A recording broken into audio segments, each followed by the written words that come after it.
प्रणाम गुरुजी, हम ममता पांडे रांची के झारखंड से आए हैं। गुरुजी, जैसे कि ये कलयुग चल रहा है ना, तो यहाँ पे कोई भी अपना नहीं है। किसी को कितना भी कुछ कर लेने पे मतलब थोड़ा सा अगर उन लोगों को मौका मिलता है बहुत तकलीफ दे देते हैं। तो गुरुजी एक बात बताइए ना, ऐसे समय पे अपने आप को कैसे संभाला जाए, जो हम लोग अपने कर्म भी करें और थोड़ा धर्म के साथ करते हुए जो भी समय बचा है उसको सर्वाइव करते हुए अच्छे से सदगति मिल जाए, तो थोड़ा मन भी शांत रहे। तो कुछ ऐसा बताइए, कलयुग में क्या कर सकते हैं? कलयुग केवल नाम आधारा, सुमरी सुमरी नर उतर ही पारा। कलयुग में विवाह हो गया आपका? जी जी गुरुजी। तो बस अपने पति के पास रहिए, पति के पास ही रहते हैं गुरुजी, और अपने बच्चों के पास रहिए। बच्चों को बढ़िया पढ़ाइए लिखाइए, योग बनाइए, और परिवार और अड़ोस पड़ोस इन लोगों से ज्यादा मतलब मत रखिए। सही है गुरुजी, परिवार ही ज्यादा तकलीफ देते हैं, अड़ोस पड़ोस को तो कोई मतलब है ही नहीं। हाँ, परिवार में भी ज्यादा आप मत इंक्लूड रहिए। परिवार देखो, जितने परिवार से जुड़े लोग हैं, परिवार आजकल परिवार क्या है, आपका भाई, आपका बेटा, आपका अपना, ये परिकर तो ठीक है।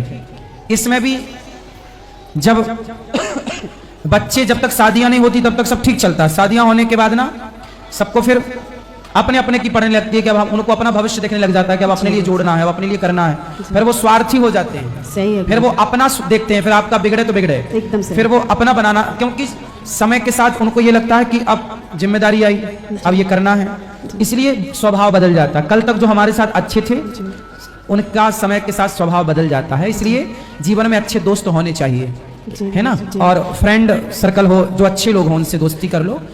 बाकी परिवार से केवल राम राम तक सही है। कछु लेना न देना मगन रहना। परिवार वालों की बातें ये हैं कि ये मांगने आएंगे, भैया 10,000 रुपया दे दो, जरा हमें चाहिए, वो काम है। आपने यदि 10,000 रुपया दे दिया तो आप अच्छे हैं, और फिर आपने 1 महीने बाद अपने 10,000 रुपया मांग लिए तो आप बहुत बुरे हैं, और यदि आपने 10,000 रुपया नहीं दिए तो आप बहुत बुरे हैं। क्यों नहीं दिया आपने?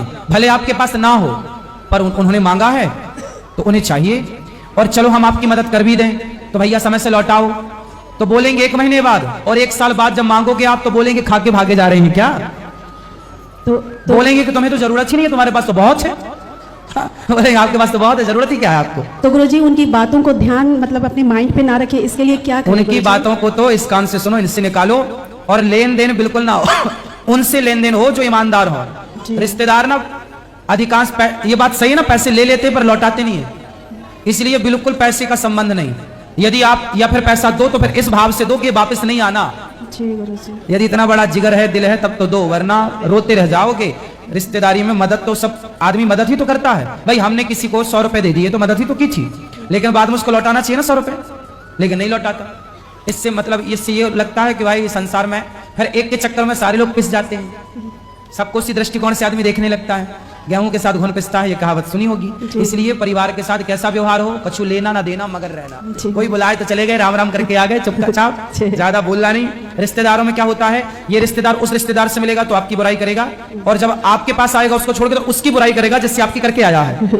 यही चलता रहता है, यहाँ का वहां का यहाँ। इसलिए ये मकड़ी का जाल है, इसमें ना उलझो तो अच्छा है। गुरुजी मेरी बेटी है और मेरे पति भी साथ हैं, इनको भी आशीर्वाद दे दीजिए। खुश रहिए, खुश रहिए।